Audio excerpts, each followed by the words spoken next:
Marcus sat in his room staring at his textbooks.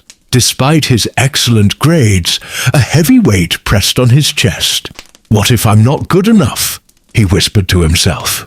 "Everyone expects me to be extraordinary. But what does that even mean?" Weeks passed, and Marcus withdrew from everything he loved. No more basketball with friends. No more laughter at the dinner table, just silence and endless worry. His grandmother noticed the change. One evening, she found him alone on the back porch, watching the sunset with empty eyes. "Marcus, sweetheart," she said gently, settling into the chair beside him. "You've been carrying something heavy. Want to share it with me?" He hesitated, then the words poured out. "Grandma, everyone talks about being successful, being the best, making a difference. But I look at myself and I don't see anything special. I'm scared I'll disappoint everyone, including myself." His grandmother reached into her pocket and pulled out an old wooden pencil, worn from years of use. "You see this?" she asked, holding it up to the fading light. "This belonged to your grandfather. He used it to write letters, solve problems, and sketch his dreams. Before he passed, he told me this pencil taught him everything he needed to know about living a meaningful life." Marcus frowned, confused. A pencil taught him about life?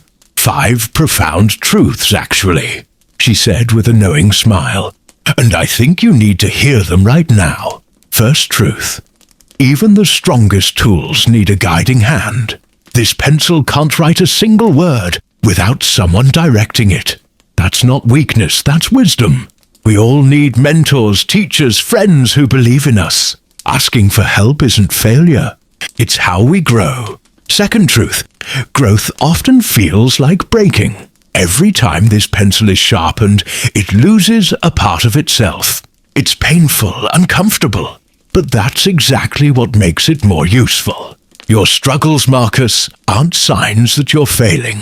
They're shaping you into someone remarkable. Third truth. Mistakes don't define your story. See this eraser? It exists because errors are part of the process.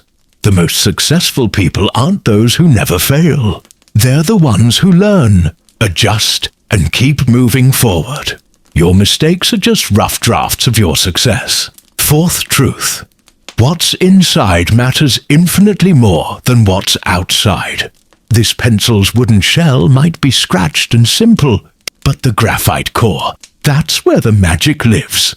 Your character, your kindness, your integrity, these are your real treasures. Not your appearance, not your possessions, not even your achievements. Fifth truth. You're already making your mark. Every word this pencil writes leaves an impression that outlasts the moment. Every action you take, every kindness you show, every person you help, you're creating a legacy. The question isn't whether you'll make an impact, but what kind of impact you'll choose to make. Marcus held the pencil now, turning it slowly in his hands. Something shifted inside him.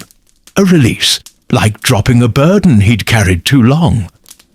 So being the best isn't about being perfect or better than everyone else.